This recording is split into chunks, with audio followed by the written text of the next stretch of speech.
اور ہم قیامت کے دن عدل کا ترازو قائم کریں گے، پھر کسی شخص پر ذرہ برابر ظلم نہ ہوگا، اور اگر رائی کے دانے برابر بھی کسی کا عمل ہوا تو ہم اسے اس کے لیے حاضر کر دیں گے، اور حساب کرنے کے لیے ہم ہی کافی ہیں۔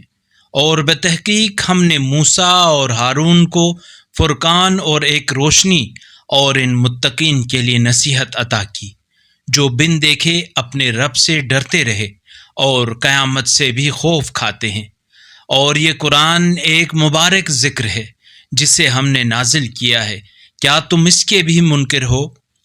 اور بتحقیق ہم نے ابراہیم کو پہلے ہی سے کامل عقل عطا کی، اور ہم اس کے حال سے باخبر تھے جب انہوں نے اپنے باپ، چچا اور اپنی قوم سے کہا، یہ مورتیاں کیا ہیں جن کے گرد تم جمے رہتے ہو؟